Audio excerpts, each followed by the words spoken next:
We provide you the platform to turn your dreams into reality. Give wings to your aspirations with KR Mangalam University. बड़ी खबर आ रही है। खबर यह है कि जम्मू में हाई अलर्ट कर दिया गया है। पूरे जम्मू किया गया है।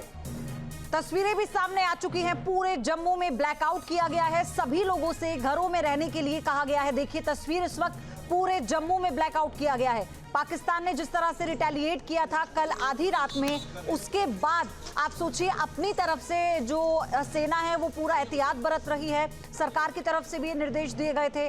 तो फिलहाल ये बड़ी अपडेट है कि जम्मू में लोगों को सतर्क रहने के लिए कहा गया है। आप देखिए कि कल एक मॉक ड्रिल होती है, फिर रात में ब्लैकआउट मॉक ड्रिल होती है, और अब एक्चुअल में ये ब्लैकआउट है। जम्मू में, पूरे जम्मू में ब्लैकआउट किया गया है। सभी लोगों से अपील की गई है कि वो अपने घरों में रहें, और कुछ नजर नहीं आ रहा। आप देखिए कहां पर घर है, कहां पर पहाड़ हैं, कहां पर कुछ भी आपको रास्ता भी नजर नहीं आएगा। इस तरह का ब्लैकआउट किया गया है, क्योंकि जो शेलिंग पाकिस्तान की तरफ से की जा रही है, जिसमें नागरिकों की मौत की पुष्टि खुद विदेश मंत्रालय ने आज अपनी प्रेस कॉन्फ्रेंस में की है, उसके बाद बहुत एहतियात बरती।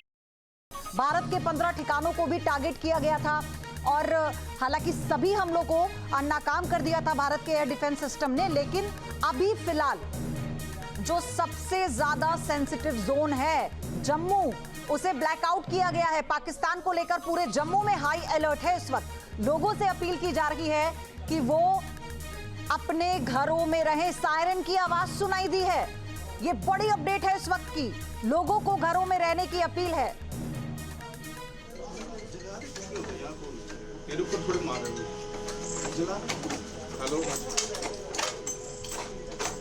तो आपने सुना होगा, सायरन की आवाज आपको सुनाई दे रही है। इस वक्त पूरे जम्मू में ब्लैकआउट है, यानी युद्ध का आगाज तो हो ही चुका था, क्योंकि ऑपरेशन सिंदूर इस वक्त जारी है। ऑपरेशन सिंदूर खत्म नहीं हुआ है, ये बात आज रक्षा मंत्री ने साफ की। लेकिन जम्मू में ब्लैकआउट होना ये बताता है कि पाकिस्तान अगर किसी भी तरह की कोई हिमाकत करता है तो उससे बचने के लिए पूरी तैयारी की गई है। हमारा एयर डिफेंस सिस्टम S-400, जिसके बारे में हम आपको भी जानकारी दे ही रहे थे।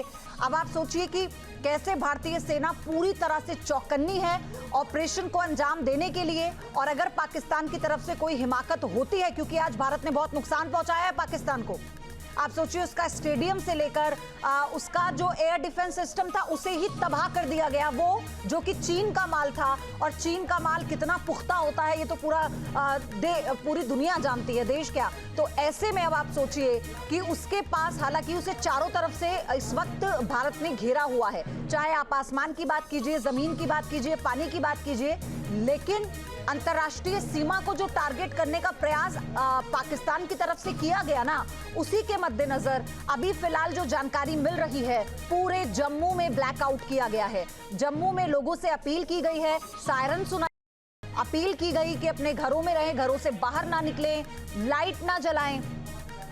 तो ये कितनी देर का ब्लैकआउट है ये भी अभी समझना हमें होगा, लेकिन फिलहाल तो ये हाई अलर्ट पर है जम्मू। इस वक्त पाकिस्तान के चलते हाई अलर्ट पर जम्मू को रखा गया है। और आपने देखा होगा कि न केवल कश्मीर के बॉर्डर इलाके, बल्कि जम्मू में भी जो आतंकी गतिविधि थी पिछले 4 साल में, जिस तरह टारगेट किलिंग की गई, जिस तरह बम ब्लास्ट किए गए थे, और जम्मू की तरफ जो रीच है आतंकियों की या पाकिस्तान की जो बॉर्डर एरिया है, वो बहुत ज्यादा है। न्यूज नेशन अब व्हाट्सएप पर खबरों की ताजा अपडेट के लिए न्यूज नेशन के इस QR कोड को स्कैन करें।